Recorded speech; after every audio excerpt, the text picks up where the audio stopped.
Fala galera, sejam bem-vindos ao canal, e para mais uma história de terror. Se gosta desse tipo de conteúdo, não deixe de se inscrever no canal e deixar aquele like e ativar o sininho para receber notificações de novas histórias. Então bora para mais uma. A Gruta dos Ecos. Numa pequena cidade fronteiriça à Sibéria, situada numa das províncias mais distantes do Império Russo, ocorreu, há mais de 30 anos, uma misteriosa tragédia.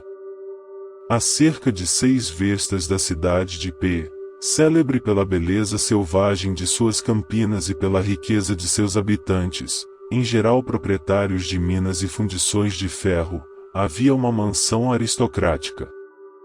A família que lá vivia era composta pelo proprietário, um velho solteirão rico, e seu irmão, um viúvo com 2 filhos e 3 filhas. Sabia-se que o proprietário, o Sr. Svertzov, havia perfilhado os filhos de seu irmão e, tendo tomado um afeto especial pelo mais velho de seus sobrinhos, chamado Nicolás, instituiu-o como único herdeiro de suas numerosas propriedades. O tempo passou. O tio envelhecia e o sobrinho se aproximava da maioridade. Dias e anos passavam em monótona serenidade, quando uma nuvem se formou no até então claro horizonte da família. Num desditoso dia, a uma das sobrinhas ocorreu aprender a tocar cítara. Como o instrumento era de origem puramente teutônica, e como não foi possível encontrar nenhum professor nos arredores, o complacente tio mandou procurar um e outro em São Petersburgo.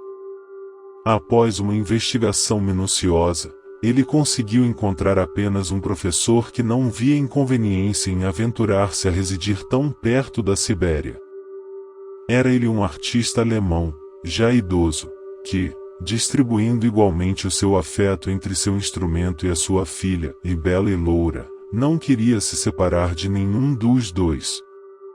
E, assim, aconteceu que, numa bela manhã, o professor chegou à mansão, com sua caixa de música debaixo de um braço, e sua linda Minchin apoiada ao outro.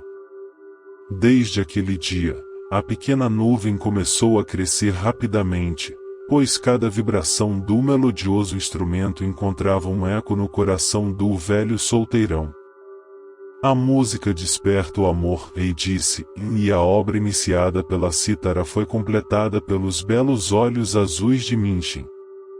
Dentro de 6 meses, a sobrinha havia se tornado uma hábil tocadora de cítara e o tio estava loucamente apaixonado.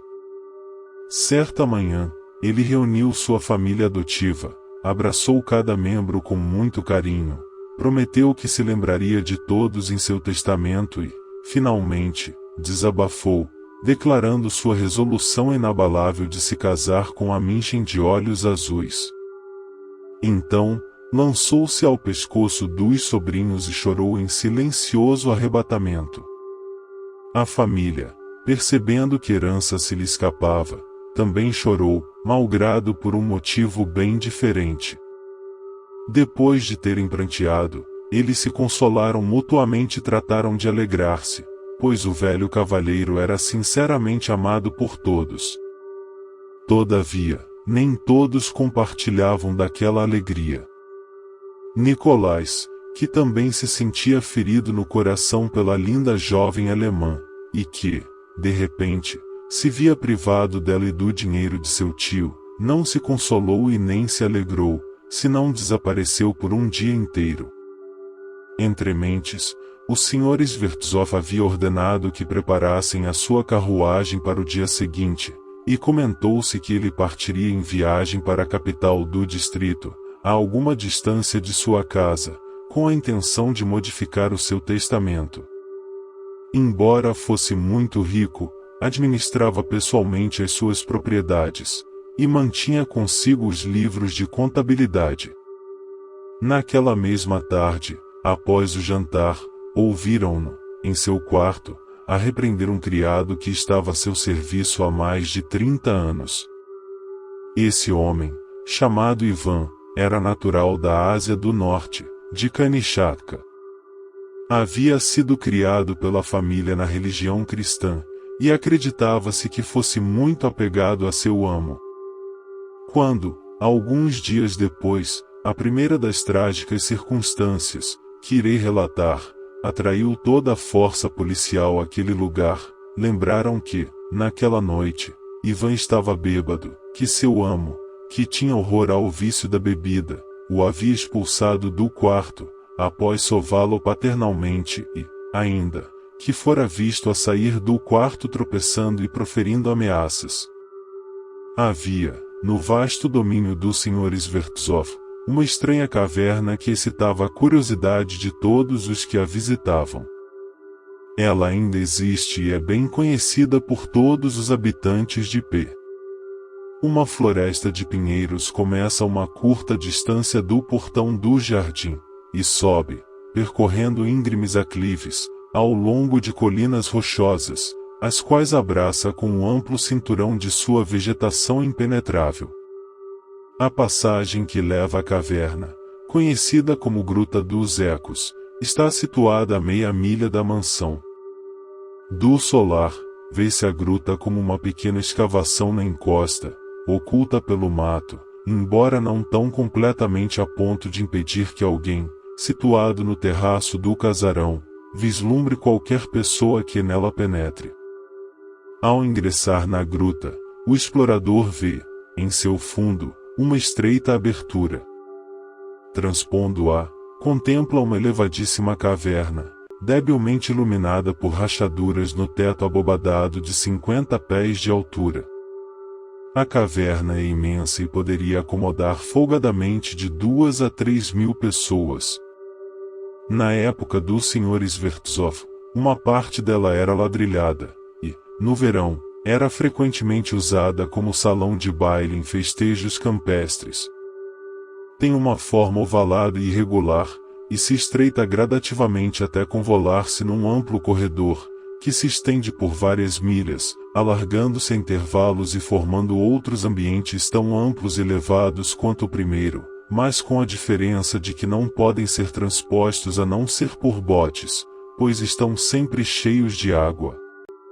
Esses receptáculos naturais têm a reputação de serem insondáveis.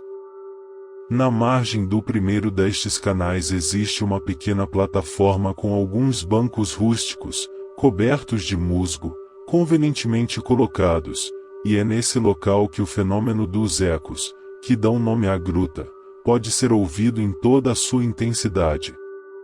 Uma palavra sussurrada, e mesmo um suspiro, é recolhida por uma infinidade de vozes zombeteiras, e em vez de diminuir de volume, como fazem os ecos de respeito, o som cresce cada vez mais intenso a cada sucessiva repetição, até que, finalmente, explode como a repercussão de um tiro de pistola e retrocede sob a forma de um lastimoso gemido ao longo do corredor.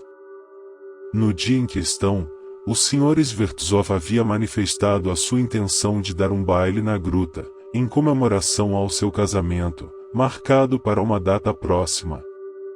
Na manhã seguinte, enquanto fazia os preparativos para a viagem, a sua família viu entrar na gruta acompanhado apenas por seu criado siberiano.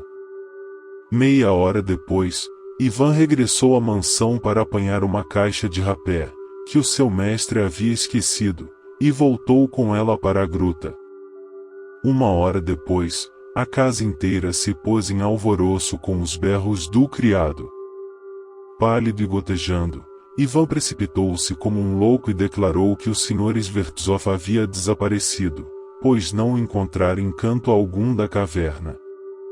Acreditando que o amo caíra no lago, mergulhou no primeiro receptáculo à sua procura, com iminente perigo para a sua própria vida.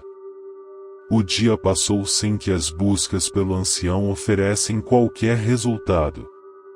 A polícia acorreu à casa e o mais desesperado parecia ser Nicolás, o sobrinho, que receberá a triste notícia assim que chegou. Uma tenebrosa suspeita recaiu sobre Ivan, o siberiano. Ele havia sido castigado por seu amo na noite anterior e ouviram-no jurar que se vingaria. Ivan acompanhará o mestre, sozinho, até a caverna e quando vasculharam seu quarto, encontraram, debaixo da cama, uma caixa cheia de riquíssimas joias de família. Foi em vão que o servo, tendo Deus como testemunha, jurou que a caixa havia sido confiada a ele por seu amo pouco antes de entrarem na caverna, que a intenção de seu amo era recompor as joias com as quais presentearia a noiva, e que ele, Ivan, daria de bom grado sua própria vida para devolver a de seu amo, se soubesse que este estava morto. Seus argumentos foram, contudo, ignorados. Prenderam-no e encarceraram-no sob a acusação de homicídio. Mantiveram-no recluso porque, segundo a legislação russa vigente àquela época, criminoso algum poderia ser condenado à morte, por mais que o seu crime estivesse provado, se não se confessasse culpado. Após uma semana de infrutíferas investigações, a família se vestiu de rigoroso luto e, como o testamento original não havia sido alterado, toda a propriedade passou para as mãos do sobrinho mais velho. O velho professor e sua filha suportaram esta súbita reviravolta do destino com uma fleuma verdadeiramente germânica e se prepararam para partir. O velho pôs a cítara debaixo do braço e estava prestes a ir-se embora com sua Minchin quando o sobrinho o deteve e se ofereceu, no lugar de seu falecido tio, como marido da linda donzela. Aquela permuta parecia-lhes bastante agradável e, sem grande alarde, os dois jovens se casaram. Passaram-se 10 anos e encontramos novamente a feliz família no início de 1859.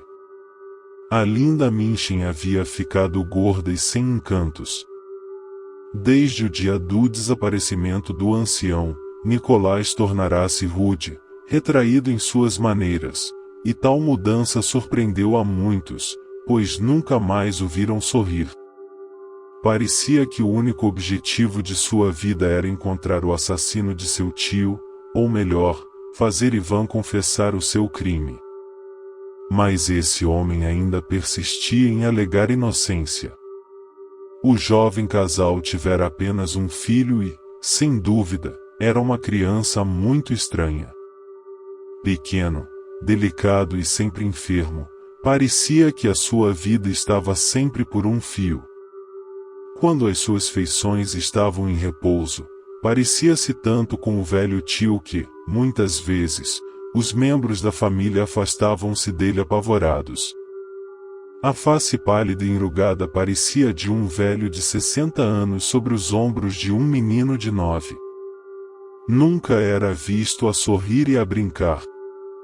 Empoleirado em sua cadeira alta, permanecia sentado, numa postura solene, com os braços cruzados de uma maneira que era peculiar ao falecido Sr. Svertzov, e assim passava horas e horas imóvel, a cochilar. Suas babás eram frequentemente vistas persignando-se furtivamente quando, à noite, dele se aproximavam, e nenhuma delas consentia em dormir, sozinha, com ele no quarto. O comportamento do pai em relação ao filho ainda era mais estranho. Ele parecia amá-lo apaixonadamente, ao mesmo tempo, odiá-lo ao extremo. Raras vezes o beijava ou o acariciava, mas, com o semblante lívido e os olhos assustados, passava longas horas contemplando o filho, enquanto o menino permanecia tranquilamente em seu canto, com o seu jeito de velho, próprio de um duende. O menino nunca havia saído da fazenda, e poucas pessoas fora da família sabiam de sua existência. Em meados de julho, um viajante húngaro, de elevada estatura, precedido por uma grande reputação de excentricidade, fortuna e poderes misteriosos, chegou à cidade de P, vindo do norte, onde residira por muitos anos. Estabeleceu-se na cidadezinha, em companhia de um xamã, ou mágico do sul da Sibéria, com quem, dizia-se, realizava experiências de magnetismo. O estrangeiro oferecia jantares e fazia reuniões, e invariavelmente, exibia seu xamã, do qual muito se orgulhava, para entreter os seus convidados. Certo dia, os notáveis de P. apareceram, repentinamente, na propriedade de Nikolás Svertzov, pedindo que lhe cedessem a sua caverna para passar uma noite. Nikolás consentiu com grande relutância e, somente depois de uma hesitação ainda maior, deixou-se persuadir a unir-se à comitiva. A primeira caverna e a plataforma à ribeira do lago insondável refulgiam.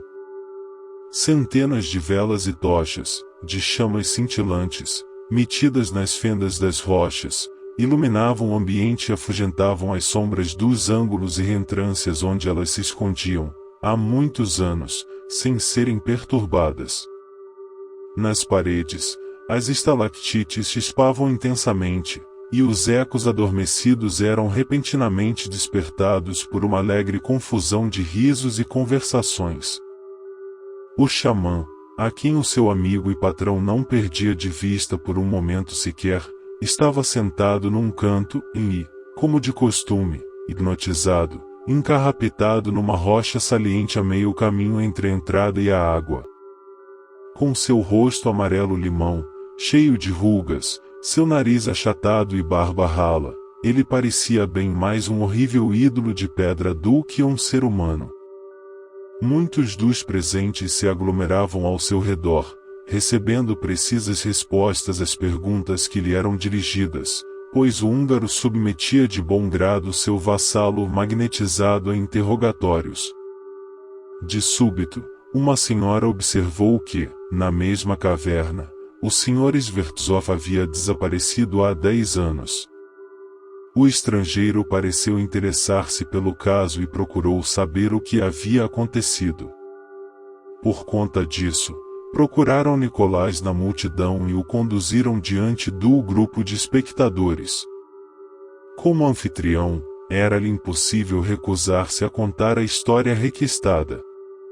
Então, com a voz triste e pálido semblante, com as lágrimas brilhando em seus olhos febris, ele repetiu a triste história. A narrativa tocou profundamente os convidados, que murmuraram grandes elogios à conduta do amoroso sobrinho, que tão bem honrava a memória de seu tio e benfeitor. De repente, a voz de Nikolás sufocou na garganta. Os olhos pareciam saltar-lhe das órbitas, e com um gemido rouco, retrocedeu, cambaleante. Com curiosidade, todos os olhos seguiram o seu aterrorizado olhar, que se fixou e permaneceu cravado sobre uma diminuta cara de bruxa, que assomava por detrás do húngaro. De onde vem? Quem o trouxe aqui, pequeno? Balbuciou Nikolás, pálido como a morte. Eu estava deitado, papai. Mas esse homem chegou e me trouxe para cá em seus braços, e respondeu, com espontaneidade, o garoto, apontando para o xamã, ao lado de quem se achava na rocha. Este continuava com os olhos fechados, oscilando de um lado para o outro como um pêndulo vivente. Isto é muito estranho, e observou um dos convidados, pois esse homem não saiu do lugar. Meu bom Deus! Que extraordinária semelhança!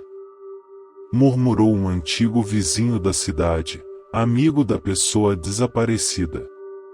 Você está mentindo, garoto! Exclamou o pai, com frieza. Volte para a cama. Aqui não é lugar para você.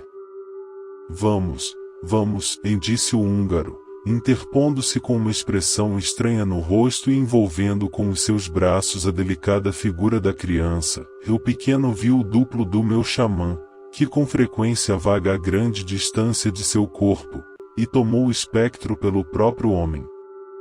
Deixe que ele fique um pouquinho conosco. Ouvindo tais estranhas palavras, os presentes se olharam com muda surpresa, enquanto alguns fizeram, piedosamente, o sinal da cruz, presumindo, indubitavelmente, que se tratava do diabo e de suas façanhas. Por outro lado, continuou o húngaro num tom de voz que externava peculiar firmeza, dirigindo-se não particularmente a algumas, mas à generalidade das pessoas presentes. Por que não haveríamos de tratar, com a ajuda do xamã, de descobrir o mistério que essa tragédia encerra? O suspeito do crime ainda está na prisão. Por que ainda não confessou a sua culpa? Isto é, sem dúvida, muito estranho. Mas vamos saber a verdade dentro de alguns minutos. Que todos façam silêncio. Então se aproximou do Teuxenei, imediatamente começou suas manipulações, sem sequer pedir permissão ao proprietário do local. Este último permaneceu em seu lugar como se petrificado de horror e incapaz de articular uma palavra sequer. Salvo a do anfitrião, a sugestão contou com a aprovação de todos, sendo especialmente acolhida pelo inspetor de polícia, Coronel S. Senhoras e senhores, disse o magnetizador com voz suave, permitam-me, nesta ocasião, proceder de uma maneira diferente da que estou habituado a fazê-lo. Vou empregar o método da magia nativa. É mais apropriado a este ambiente silvestre, e bem mais eficaz, como os senhores verão, do que nosso método europeu de magnetização. Sem esperar por uma resposta, ele tirou de um saco, que sempre levava consigo, primeiramente, um pequeno tambor e, depois, 2 pequenos frascos, um cheio com um líquido e outro vazio. Com o conteúdo do primeiro, aspergiu o xamã, que começou a tremer e a oscilar mais violentamente do que nunca. O ar se encheu com um perfume de especiarias e a própria atmosfera parecia tornar-se mais clara.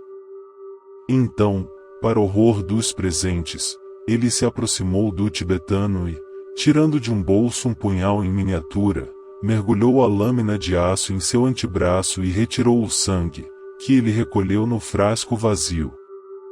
Quando o recipiente estava meio cheio, pressionou o polegar no buraco da ferida, impedindo que o sangue fluísse, vedando-o com a mesma facilidade de quem põe uma rolha na boca de uma garrafa. Depois, borrifou o sangue sobre a cabeça do garoto.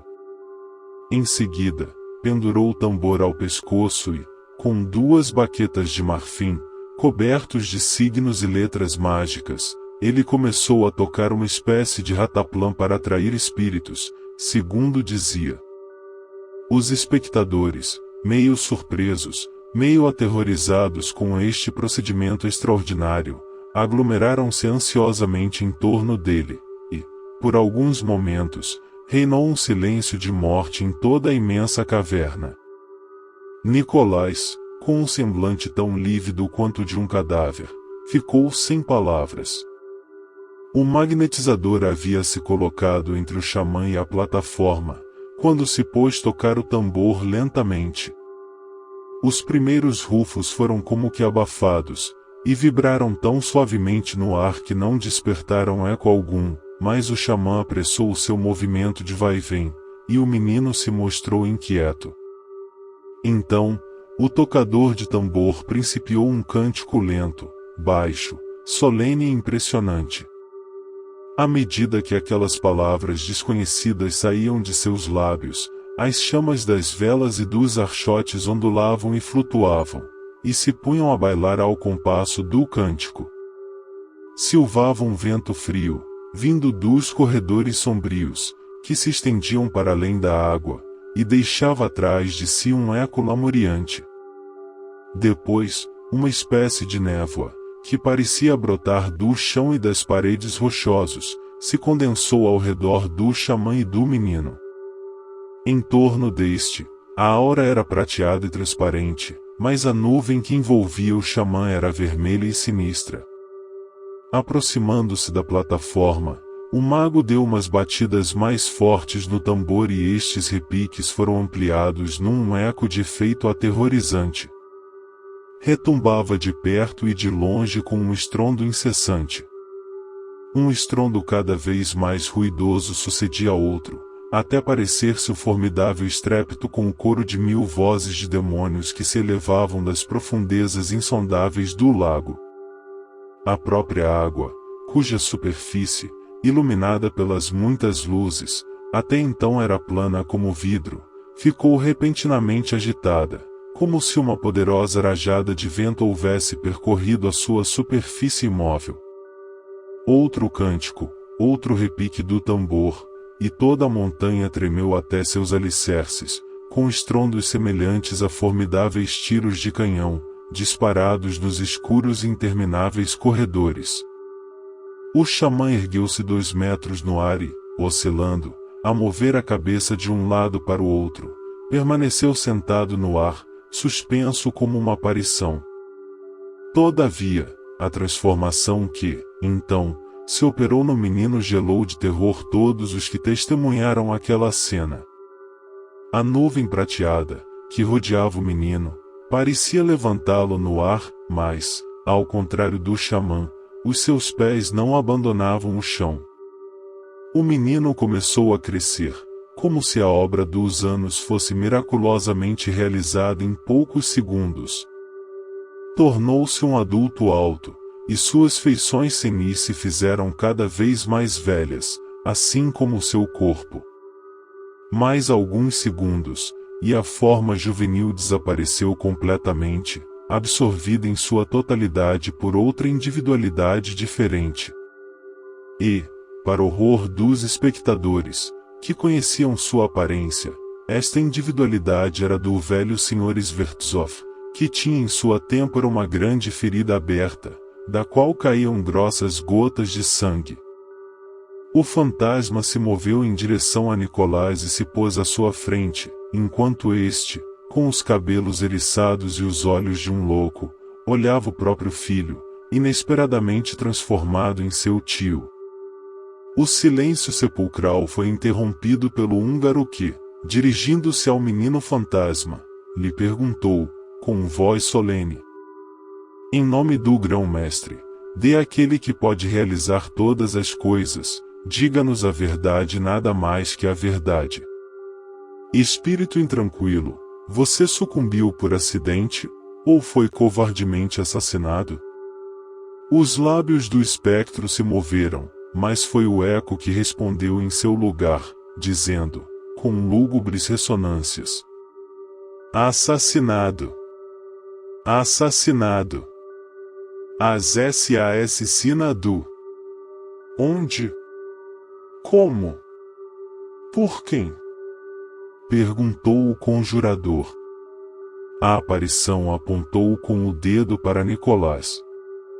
E, sem desviar o olhar, ou baixar o braço, se retirou, caminhando lentamente para trás e em direção ao lago. A cada passo que dava o fantasma, Svertzov, o jovem, como se compelido por um fascínio irresistível, avançava outro em direção a ele, até que o espectro chegou ao lago. Em seguida, viram-no deslizar sobre a superfície. Era uma cena de fantasmagoria realmente terrível. Quando chegou a 2 passos da beira do abismo d'água, uma violenta convulsão sacudiu o corpo do homicida. Atirando-se de joelhos, ele se agarrou desesperadamente a um dos bancos rústicos, e com seus olhos selvagemente dilatados, deu um grande e penetrante grito de agonia. O fantasma, então, permaneceu imóvel sobre a água e, dobrando lentamente seu dedo estendido, ordenou ao criminoso que se aproximasse.